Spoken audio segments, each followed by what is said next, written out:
Hey YouTube, this next diecast review will be on Noah Gragson's 2023 Wendy Chevrolet.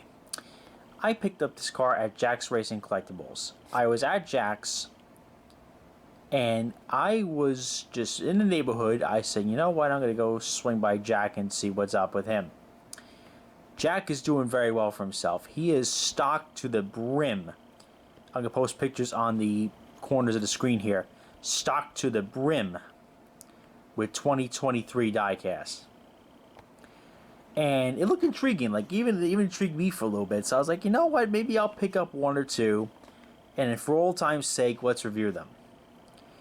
So I picked one out of random, and it was a Noah Gragson car, which was a very nice pickup. Jack has an eBay account now, apparently. I just messaged his grandson, Justin. I don't know what the name of the eBay is, nor do I have a link for it yet. But when I do, it will be posted in the comments below. When I do have the link. I don't know when he's going to get back to me. I don't know when he's going to get my message or whatnot. But regardless, this is the car I picked up. I thought it was very nice. A couple things I would critique about it already is something with the black and the blue kind of... I know it's the Wendy's colors, but it just looks a little bit off on a car. It does. But regardless, I thought it was a car that was literally all over the place, but it was actually so over the place that it actually looked good. If that makes any lick of sense whatsoever. The big man wants to shout out Jack and his grandson. They did a tremendous job at the store. I'm telling you, the front room has literally hundreds and hundreds and hundreds and hundreds of 164s available for you to purchase. So that was the review. That was the 360 view of the box. Let's pull this sucker out and let's go into detail what I like about this car: the good, bad, the ugly, and the unfortunate. Okay, right off the bat, listen, I've never held a Gen 7 car before. This is actually my first Gen 7 car I've ever had in a long time. So, bear with me on the sole fact that I am new to this. Right off the bat, I definitely could tell the axles are tighter. That's one good thing about these cars. It's screwed in properly, I will give it that. There's no looseness or anything like that. This is the under tray. This is every aerodynamic car, whether it's a GTP car, a GDD car, LMP2, or an Indy car, or even this, a NASCAR stock car, has a floor with a rear diffuser on it, which makes it very aerodynamic and can give it its advantage on the bigger tracks and on the road courses, but it does on low speed tracks. That really is a big disadvantage, having that rear diffuser. So that's one of the reasons why probably your short track races are not too good anymore. Chevrolet 42 ZL1 Camaro. Anyways, let's go over some other details of this car. I'm not going to go over sponsor by sponsor. I do wish the vents were individual cuts. That's one critique I will give it that. I wish the vents were cut, like, you know, they were actually die-cast cut metal. But it's nice to have the decal on there. That is very nice to have it on there. It's got a big old burger on it, which is... Wendy's does make the best fast food burger, I will admit that. But when I went to Wendy's last time, it cost me $13 for a Baconator, and I felt like the kid from Brooklyn at Starbucks. I was like, I want to tell him to stick it almost. God almighty, that was expensive. Remember when fast food used to be cheap? Remember when Wendy's had the yellow cups and the yellow packaged nuggets and yellow packaged fries? And it was actually really good. You used to get a 6-piece nuggets for $1 years ago. That's how cheap it was. And I remember when we went to McDonald's and a friend of mine ordered $1-sized fries. We were kids back then, and it got equivalent to a large-sized fries today. That's how inexpensive things were back then. Obviously, fast food has changed. I don't eat much fast food anymore. Fast food is not my appetite go-to, but Wendy's does make the best fast food burger. I will give them that. Almost got like a Wendy's stamp back here. That's pretty cool. It's got the beef.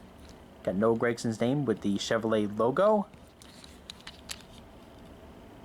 Right off the bat, I do kind of notice that the black looks really off.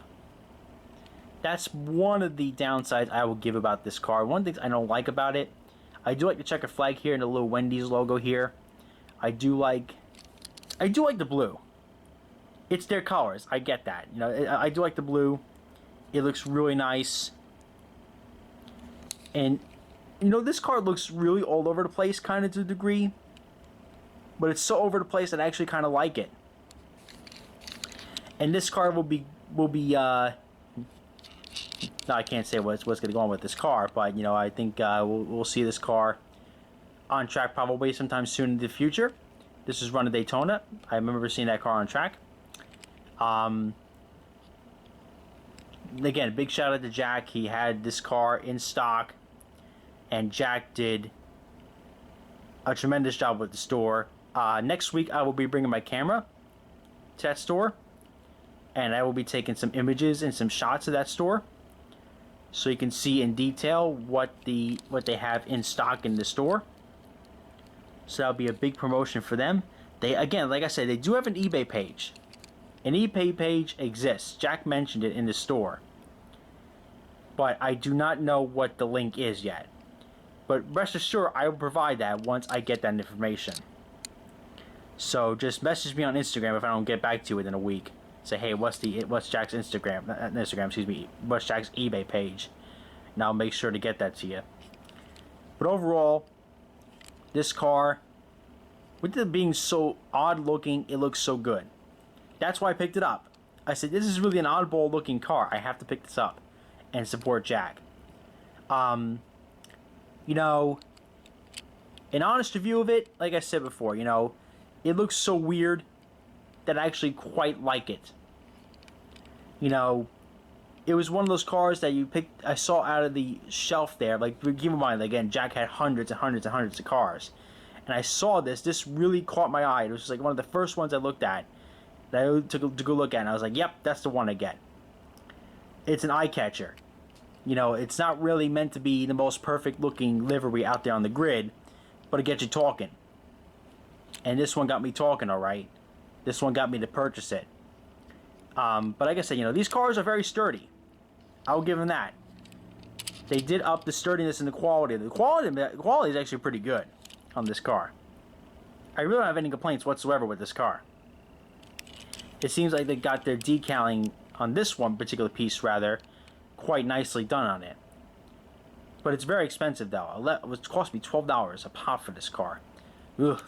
I'm sorry, I'm not going back in this hobby full time again. I'm going to do this every now and then and see if I can swing by Jack's and support him and do this as a freelance type of deal. But, you know, definitely not full time again. That is for sure expensive. God almighty. $12. Not Jack's fault or anything like that, but just in general. Yeesh. Expensive. Anyways, that about does it. I would like you to go visit Jack's Racing store when you get the chance to come to Jersey and tell him I sent you. Comment, like, and subscribe. I did not come up with an outro for this one. Well, take care of each other. Love, peace, and love. Goodbye, everybody.